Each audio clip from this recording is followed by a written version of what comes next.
1. Well, today we're with Jenny Robbins. She's running for Boulder City Council. Jenny, welcome to Boulder Channel 1. Glad you could make it. Yeah, thank you for having me today. I appreciate you giving me the time to speak. So, who are you? I mean, how long have you been in Boulder? Where did you come from? And what's your story, basically? Sure. I came from Chicago 10 years ago. Mhm. My husband and I own a small business, and it was based out of Chicago. And they decided that we were going to expand, and they were looking at different places. The business that we have is a TV production company, a post-production company. So they make TV commercials. Wait, what were you? So, were you in TV? I was for a while. Yes, I did. I mean, I started out all the way down as like a teleprompter operator and assistant producer and worked my way up to executive producer. Were you like on camera? Were you like a No. TV? Wow, that's pretty exciting because that's the business I've been in for Yes, forever. Actually, I went to Marquette for I wanted to be a news broadcaster is what I wanted to do. And then I got Oh. involved in the TV station and one thing led to another and I ended up in pre-law. So You went to Marquette, which is a basketball powerhouse. it is. I actually went to Marquette for 2 years and then I graduated from DePaul. So two basketball powerhouses. Wow, that's Yeah. pretty exciting because Yeah. CU is a big basketball city, more or Yep. less. If we do any good this year. Yeah. Yeah. CU is this is such a fun town to live in for the football. And my girls both play volleyball. They're 15 and 13 and they're in BVSD public schools and they both play volleyball for the district. So we try to go up to the CU volleyball games and the football games as much as we can. So you're at a TV production company in Chicago. Did you move it to Boulder or what? So we expanded. We expanded to Boulder in late 2025, early 2026, and it's just been great. They found some great people that work here.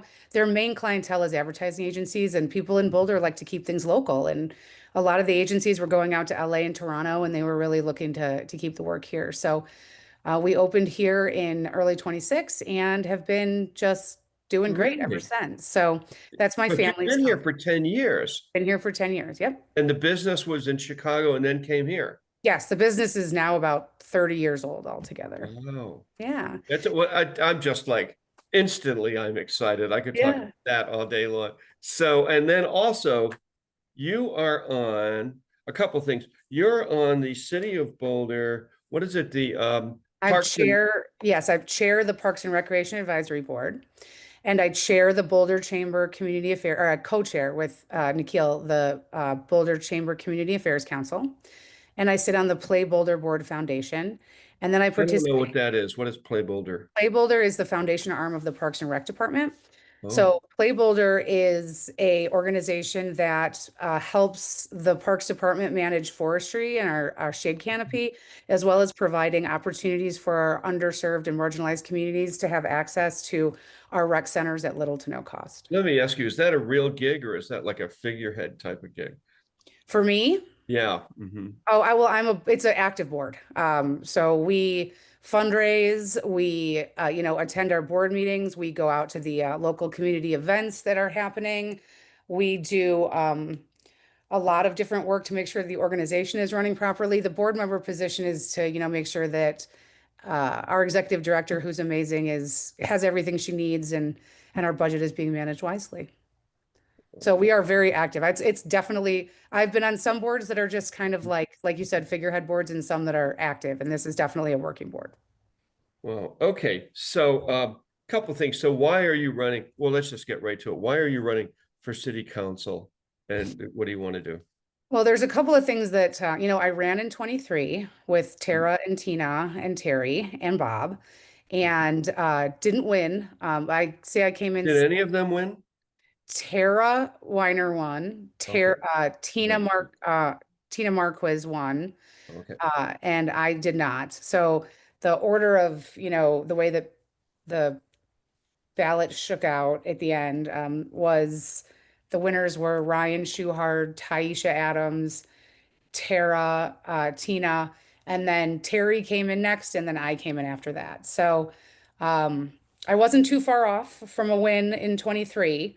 And there was over the last, I mean, I've been involved in volunteering and just been a community activist here in Boulder since I moved here. My entire adult life has been spent volunteering and trying to lift up our marginalized and underserved communities in every community that I live in.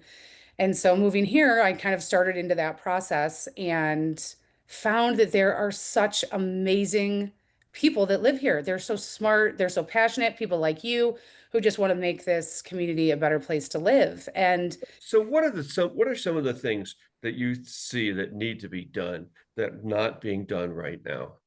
first and foremost, I would say general good governance, getting back to basics, taking care of our roads, our rec centers, our community assets are so important.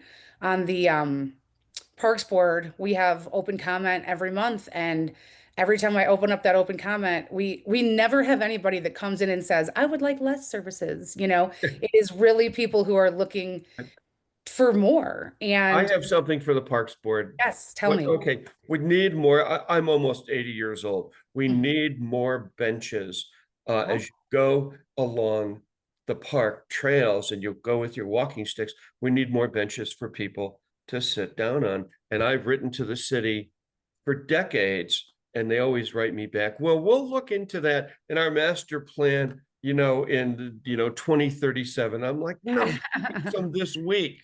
right. Yes, this Park, week, right. park benches, more park benches. You got it. Well, we have Prab tomorrow, so I will bring that up in our meeting and say that we have some people in the community who would like that. And I think that's a place to respite is fantastic. So that it's just a place to sit and contemplate even. What's the problem with roads? Potholes.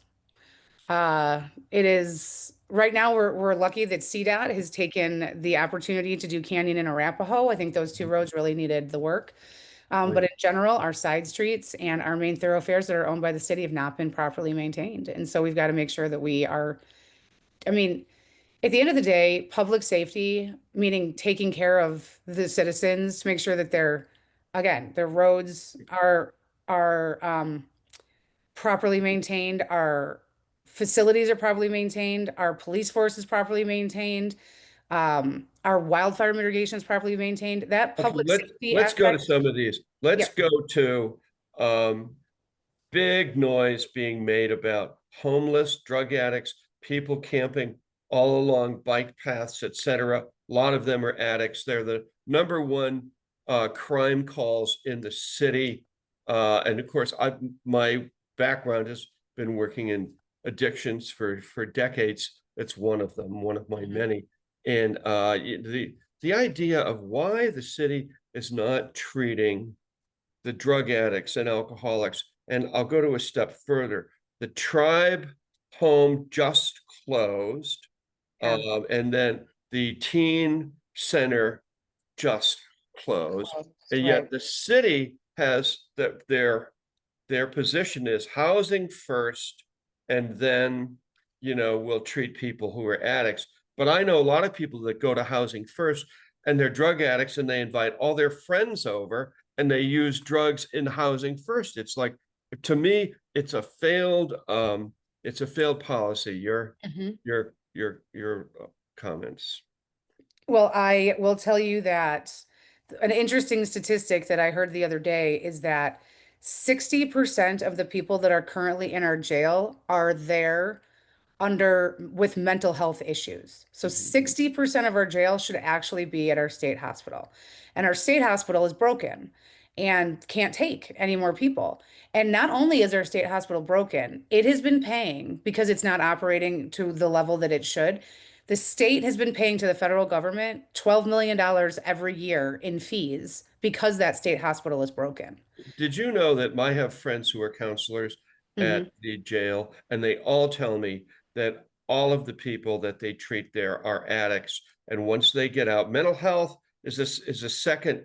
So mental health is a red herring. The real Mhm. issue is, excuse me, drugs and Substance alcohol abuse. Yeah. drives them crazy, and Yep. when they leave, they all go right back on drugs, Right. and nobody is addressing it. Well, and that's the thing. I mean, ideally, people wouldn't enter the criminal justice system first, you know?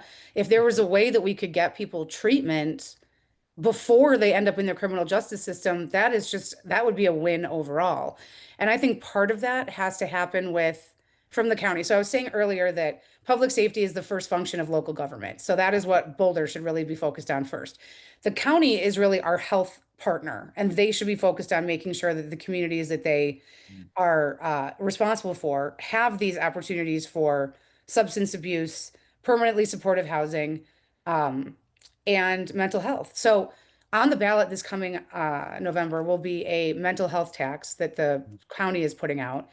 And it was really interesting the way that that all kind of shook out. That tax it will be for some substance abuse, but they wanted that mental health tax in perpetuity. And they were calling it basically a backfill for lost federal funding for a lot of the programs that we have all over the county. And a lot of people, including myself, went to the public hearing to talk about the fact that that is not what we have going on right now isn't really working. So just collecting another 15 to 17 million dollars and just sprinkling it around our current programming, it's just a stopgap. It's not actually doing the work that we need to have happen. So that we were able to lobby enough to get that mental health tax down to 5 years and then now to 3. So that'll be a 3-year tax. And during those 3 years, we need to work. And whether I win or lose this election, I will continue to work with the county to try to get some brick and mortar solutions. We need more beds, we need more permanently supportive housing, and we need more substance abuse support for people in town. Why do you need to win? What is it? What's wrong with these council members that you moving in will help fix things? Why do you need to win? Or what's wrong? I mean, what is wrong with some of the council members that are there? What are they not doing? So I'm a more of a hyper local, pragmatic thinker. I'm Mhm. not ideological. I truly just want to focus on the basic things that we need here in Boulder in order to make a safe city. Um, some of the council members that we have right now, and I'm not going to disparage any of them because I think that anybody who has put in the time and effort that it takes to be a council member in Boulder deserves respect of the entire community, whether you agree with their politics or not, which I do not agree with politics of a few of our council members right now. But in general, they've all proven to be good council people. What are the policies you disagree with? So in general, we have some people on council right now that are endorsed by and have previously been endorsed by the Democratic Socialists. I'm not a socialist. I don't believe that that is a political ideology that has proven to be a successful way of running a city ever. And so having people on the council right now that are supported by the socialists is to me just kind of a scary thought. Um, we need to focus on, again, local issues that are Mhm. happening in Boulder that affect our economy, our safety, and our governance. Well, one of the things that leads to socialism is we have a big university, pretty much a liberal university. Then Mhm, we have all these huge government labs, and everybody's a government worker. I mhm, mean, there are thousands of them. And I mhm. think that leads to progressive socialism. Generally not people who run businesses or, they're kind of on the government dole, but is that going away? I mean, is the Trump administration just wiping out? Are they going to wipe out all of these all Labs. labs? Yeah. Is that So I going to went to a Save Noah event at the Canyon Theater a couple of weeks ago, and it was one of the more fascinating panels that I've ever attended. And what had happened is the budget for Noah, so it was Save Noah at that time, because that's the one that's really on the chopping block, the hot one that's on the chopping block.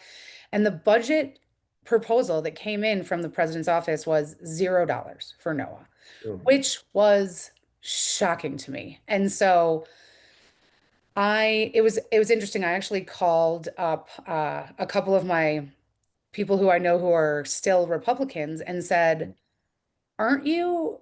How is this okay? Like, how could you vote for somebody who would just demolish all of the progress that we have had in science?" And I said the budget for NOAA was proposed at $0, and both of them said, "What's NOAA?" And I was like, oh, okay, well, there's the problem right there. So, and then I explained a little bit Well, about NOAA, and they said, well, climate change. And I'm like, no, It is the study of the sky and the study of the ocean. That's all it is. It is data collection. We are the leaders in science in the Not only United that, let States. me let me say something here too. Yeah. NCAR and NOAA.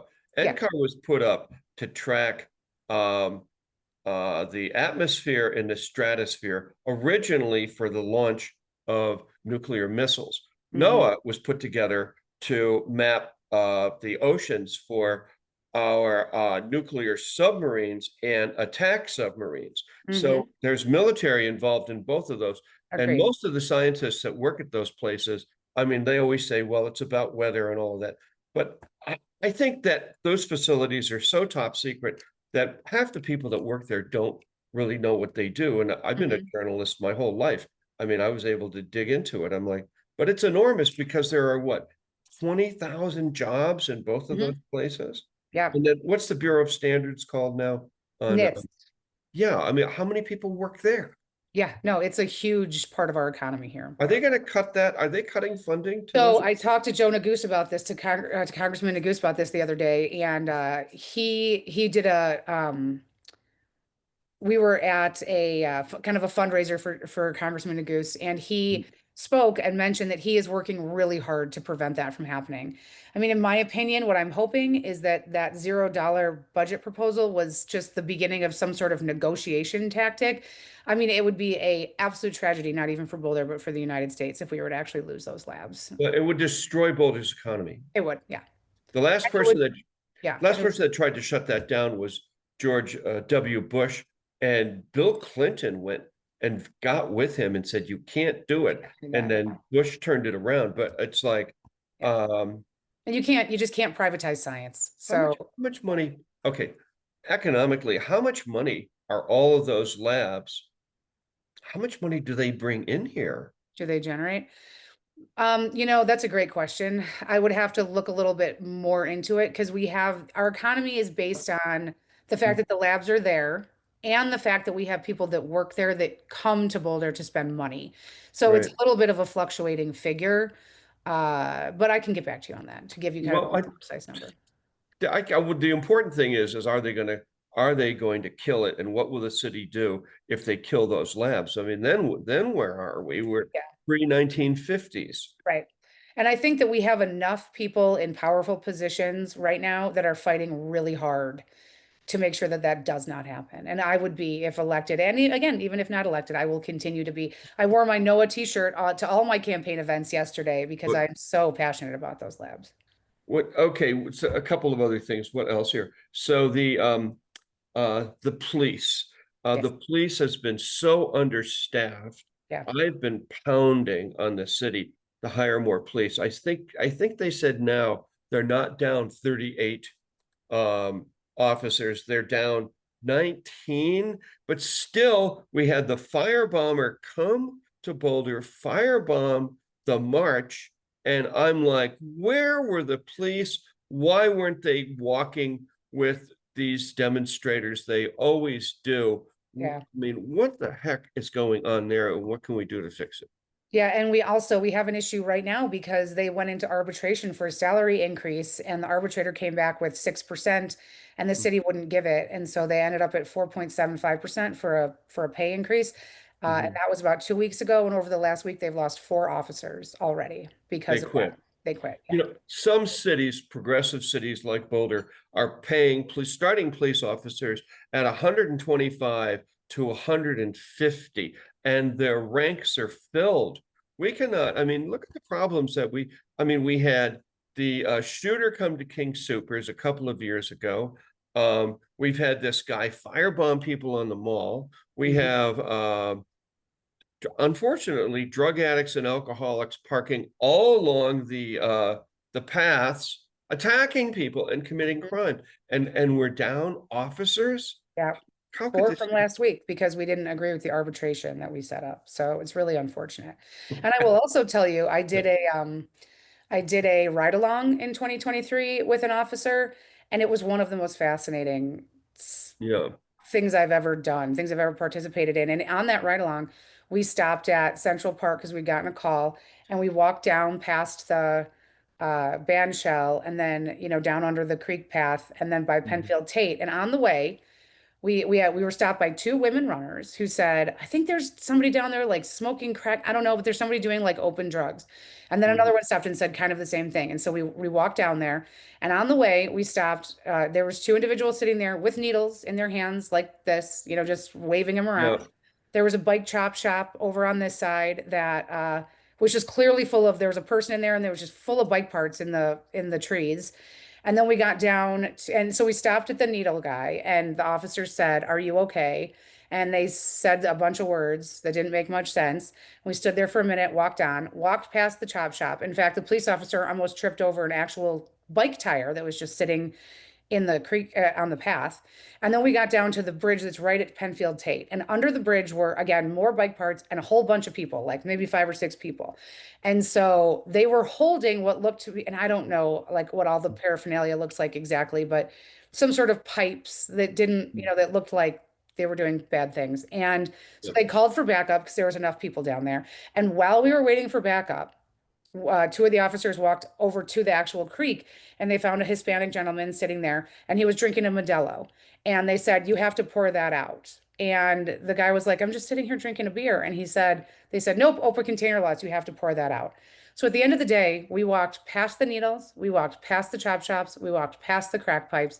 And the only person that was required to actually relinquish their drugs and alcohol was the man that was sitting quietly on the creek drinking a beer. These are stories that we hear every single day. Jenny, how did we get to this place with city policy, and what do we need to do to change it? So I was so upset. Like my heart was racing. I was just so upset by this. So the officer and I walked out, and I just said like, how is this where we are? Like my kids are down here walking this path consistently. They're at that age where this is where they hang. Well, they'd like to hang out. I don't let them anymore. And he said, we give out so many tickets, and we are so hamstrung by the state policy of the decriminalization of some of the harder drugs that we give these people tickets. They rip them up, throw them on the ground, and doesn't matter. We'll take them to jail, and Mhm. they're out and right back down here the next day. Is this city policy, or is So this city there's council, there's or is this the police? There's two issues with this. The first one is state policy. So it's just what the state has decriminalized. And that's hamstrung our police to a point where they are just demoralized. And I do not, please note when I say all these things, I am not putting this on the officer that I was with that day because he was extremely compassionate and he did everything that he could to make sure that the people around were safe. At the same time, there was just nothing he could do. So part of that is state policy, and I would lobby against some of that to try to bring that back around to make some more sense for communities like ours. And the other Right. one is here in Boulder, our municipal I think that DA Doherty has done a really nice job, and we have spoken a lot about ways to kind of solve some of these problems. And he has some things in the work right now with the sheriff's department and with Chief Redfern to try to specifically get those high utilizers off the street that have enough tickets that it really could end up being more of a Unbelievable. municipal case. It is unbelievable that, Unbelievable. And so they're working on that. And I trust that because I've had those conversations with them.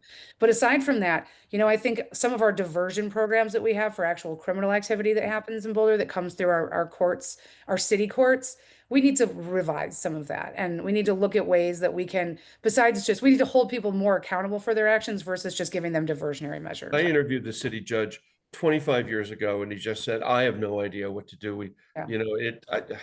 Anyway, uh, Jenny Robbins, good to talk to you. She's running for city council, and down below is her website. If you guys want to go on and check her out, thanks so much for being with us today. Thank you, Jan. I really appreciate the time.